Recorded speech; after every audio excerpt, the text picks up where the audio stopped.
Let's hear from the man who made it all happen. We've got artist and content director of Ethara, Josson, in the studio. Jason, welcome. Thank you. Thank you for having me. Now, is it right? You've got Eminem on the speed dial. You just give him a call and say, hey, come on down to Abu Dhabi? Something like that. I mean, we do have a great relationship with his team, his management, his agent. So, and he's a fan of Abu Dhabi. He's a fan of the F1 program. So it was a no-brainer.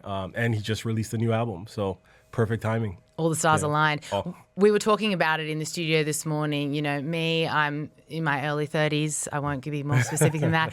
Someone whose kids are 12 years old, someone else who's in their mid-50s. He, across generations, has fans, people that love his music. There's something about him. What do you think it is? I think he's authentic, He's not afraid of saying exactly what's on his mind. Personable, relatable. I was just listening to the album and, his latest songs are just really very much like early Eminem to the core, speaking about his problems in his life. It's all relatable. So I think, Gen Z to my generation to earlier generation all find, that authentic voice and flock to it, to be honest. Yeah, he's a real storyteller, isn't he? How do you ultimately get to the final lineup of an event like this? So, I don't know, do you send out a bunch of lines and then see who you can catch? Yeah, I mean, we typically try to plan or program a year in advance. So we're looking at where the artist is in their touring cycle, what they're doing, which albums are coming out. We look at the audience demographic for the Yasalam program and the Abu Dhabi Grand Prix, look at international popularity,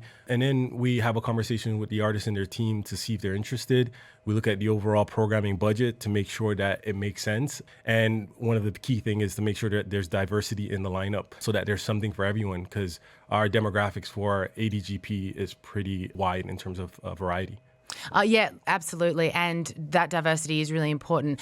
One thing I did want to ask, though, is I did notice that, I guess, so far this is an all-male lineup. Yep. And, of course, we know that the fastest demographic among F1 fans is women. Are we going to be seeing any female performers? Yes, you can expect something, but again, when we look at the programming of where the artists are and where the offers went out this year, we've approached a lot of women that are touring. A lot of them are just busy. A lot of them are in different cycles of their career, looking to drop an album next year. So it's hard getting. And then when you look at the top tier of like who's touring, who could, speak to a wide variety of audience, you really leave with a small amount. So we're just trying to see what makes the most sense. And again, taking into consideration the budget for the year. But we do understand that that is a fast growing demographics for Yasalam and F1 total. Yeah, and look, and it really is an impressive lineup with such big names. We've also, of course, got Muse and Maroon 5. Yep. I'm curious to know, is planning an event like this different to just hosting a regular concert in a stadium? Because this is it's not just a standalone concert, it's the after-race entertainment. So, the crowd that you're dealing with is slightly different because they've just been at a race all day. How do you have to manage it differently? Is there production, is the process any different? It's a lot more immense, to be honest. Like, last year we saw 170,000 packs that attended the F1 Abu Dhabi Grand Prix and the Etihad Park. So you're dealing with a wide variety of fan base. But the good thing is we're seeing, 50% haven't been to a previous Abu Dhabi Grand Prix edition and 11% being to two or more. So we have some good intel in terms of like what they like, what has worked in previous years. But when you're looking at the overall programming, you're taking a lot of things into consideration, where they're coming from, what type of popularity of artists are in each market that we service. Yeah, you're looking at everything. It's not just one thing in silo. It's looking at the wider programming for the Abu Dhabi Grand Prix, who may be winning potentially, where their fan base are coming from. You're looking at all the factors to make sure that you're providing a more diverse round lineup. So yeah, it's a lot more than just one-off concerts, because the one-off concerts, you're having fans that are just coming specifically for that artist, where in F1, it's like you're catering to everyone and you have to give them enough that it makes sense for them to come to the after-race concert as well.